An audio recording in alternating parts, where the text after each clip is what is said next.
સમાજના મારા મુરબ્બીઓ અને યુવાન દોસ્તો, ભાઈ શ્રી કરણસિંહભાઈએ ખૂબ સાચી વાત કરી છે. ક્ષત્રિય સભા વર્ષોથી ક્ષત્રિય સમાજની એકતા, એ પછી શૈક્ષણિક, સામાજિક, રાજકીય, એ બધામાં સમાજમાં જાગૃતિ ઊભી થાય એ માટેનો વર્ષોથી પ્રયત્ન કરતી આવી છે. આજે સાબરકાંઠા જિલ્લાનો ક્ષત્રિય સંગઠનના એકમની મીટિંગ મળી રહી છે અને સંગઠનની ચર્ચા કરવા જ્યારે આપ સૌ ભેગા થયા છો ત્યારે મારા વતીથી પણ આપ સૌને ખૂબ ખૂબ અભિનંદન પાઠવું છું. સમાજ ખૂબ મોટો સમાજ છે, પણ ક્યાંક ને ક્યાંક સમજણના અભાવે મુશ્કેલીઓ વધતી જાય છે. કરણસિંહભાઈએ કહ્યું કે માધવસિંહભાઈ હોય કે અન્ય મુખ્યમંત્રીઓ હતા ત્યારે 70 ધારાસભ્યો નહીં, 182 માંથી 105 ધારાસભ્યો, 26 લોકસભામાંથી 18 લોકસભાના સભ્યો ક્ષત્રિય સમાજના જીતીને આવતા હતા. અને આજે પરિસ્થિતિ એ થઈ છે કે આટલો મોટો સમાજ એ રાજકારણમાં શેષ થતો જાય છે, શેષ થતો જાય છે. અને રાજકારણમાં જ્યારે શેષ થતો જાય છે ત્યારે એને આર્થિક પણ ફટકો પડે છે, સરકારી નોકરીઓમાં પણ ફટકો પડે છે. એ સમાજ જે વિસ્તારમાં વસે છે એ વિસ્તારથી પણ, એ વિસ્તારના વિકાસથી પણ વંચિત થતો જાય છે. જેને સરકારોની જરૂર નથી એ સરકારો બનાવે છે, અને જેને સરકારની જરૂરિયાત વગર બેઠા થવાય એવું નથી એને સરકાર બનાવવાની પડી નથી. મને માફ કરજો. એક સમય એવો હતો કે સ્વયં આપણે પોતે સરકારો હતા. એક સમય હતો. અને તમે જોજો, હમણાં જ મને કાલે કોઈ કહેતું હતું કે ડાકોરનું મંદિર છે એની 8000 વીઘા જમીન આજે છે. એ આપવા વાળા કોણ હતા? ગાયોનું આટલી જમીન, ચકલાની આટલી જમીન, ફલાણાની આટલી જમીન, ફલાણાની આટલી, આપવા વાળા કોણ હતા? એ તમારા ને અમારા વંશના લોકો હતા. સત્તા મુઠ્ઠીમાં હતી, પણ એ વખતે પણ જે કઈ ચિંતા થવી જોઈએ એ ન થઈ. અને કહેવાય છે, અમારા કરણસિંહ સીજે ચાવડા બધા કહે છે કે આ જે દાડે આઝાદી આવી ને એ દાડે બધા ભાઈઓ તો કીધું હતું કે આ તમારા કંક છે તો ભાઈઓ ભાગ પાડીને વહોઈઓને જેને આલવાનું એને આલો જ, બધું હચવાય. પણ કે જો આ આઝાદી રહેવાની છે તો આ તો 12 મહિના પછી થાકી અને આપણને પાછું આલવાના છે. એમાં ને એમાં કાનજીભાઈ જે કાગળો કરવાના હતા એ ના થયા અને બધું આજ આપણું જતું થયું. એકદમ હોશિયાળા થઈને આપણે બેઠા છીએ. મારે પાટીદાર સમાજની એક સમજણનો દાખલો આપવો છે. અમારે દહેગામમાંથી એક પાટીદાર સમાજની ગાડી નીકળે એટલે માણસામાં જાય તો ત્યાં મંગળદાસભાઈ પટેલ ભાજપમાંથી લડે. એટલે એ ગાડી મંગળદાસભાઈનો પડદો લગાવે કે આ મંગળદાસ જેવો કોઈ માણસ નથી, મરદનો બચ્ચો છે અને આના સિવાય કોઈ મત ના આવતા. એ ગાડી પાછા ક્યાંક જીવાભાઈ ચૂંટણી લડે તો એમના મત વિસ્તારમાં જાય મંગળદાસનો પડદો કાઢી નાખે અને કોંગ્રેસનો પડદો લગાવે.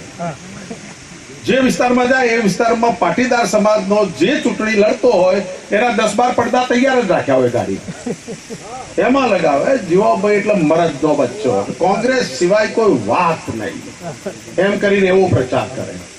કોઈક અપક્ષ લડતું હોય તો એવી વાત કરે, કોઈક આત્મારામ કાકા લડતા હોય તો આત્મારામ કાકાની વાત કરે.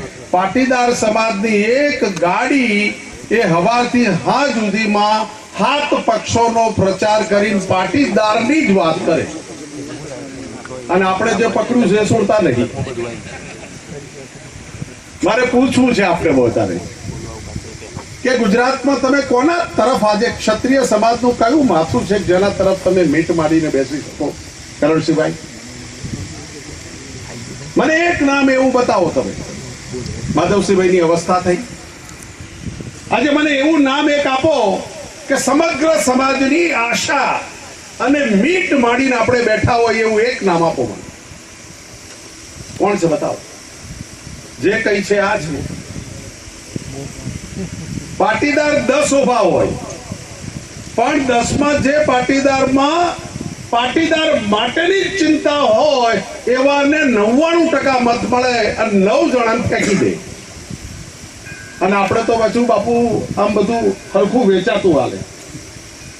2-3 આપણા ઉભા રહ્યા હોય તો ભાગે પડતું હવને થોડું થોડું હાલે, એટલે આપણે ફેદાઈ જઈએ.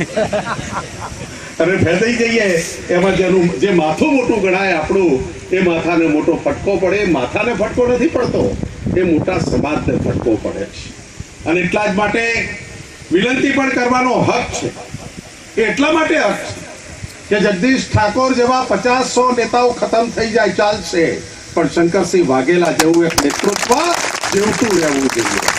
કરણસિંહભાઈ હોય કે મહેન્દ્રસિંહજી હોય એવા 100 નેતાઓ ખતમ થઈ જાય મંજૂર છે, પણ શંકરસિંહ એ મહેન્દ્રસિંહને પેદા કરનાર કે સીજે ચાવડાને પેદા કરનાર કે કરણસિંહને પેદા કરનાર કે જગદીશ ઠાકોરને પેદા કરનાર કે મનુસિંહ પરમારને પેદા કરનાર એ શંકરસિંહ વાઘેલા જીવતા રહેવા જોઈએ.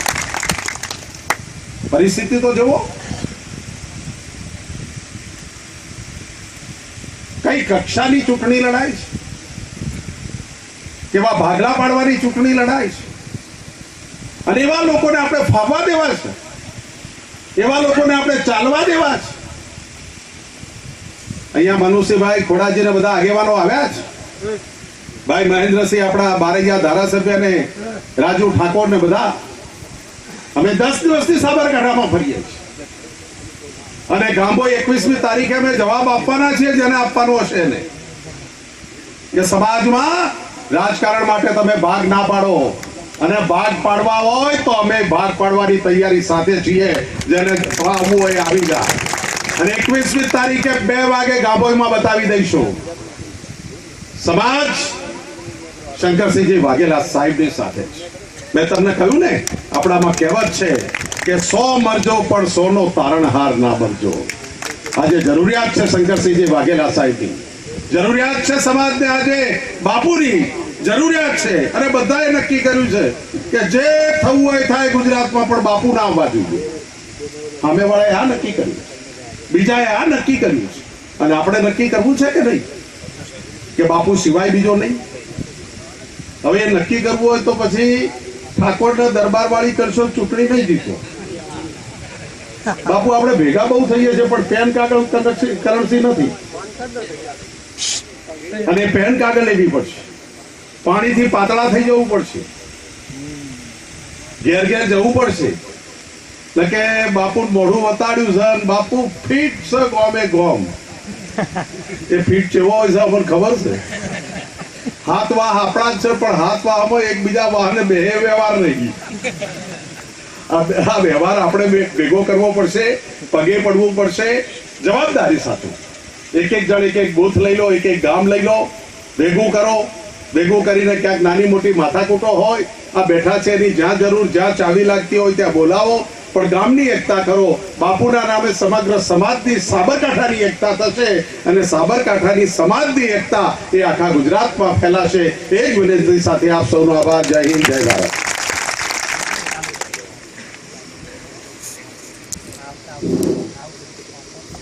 જગદીશભાઈ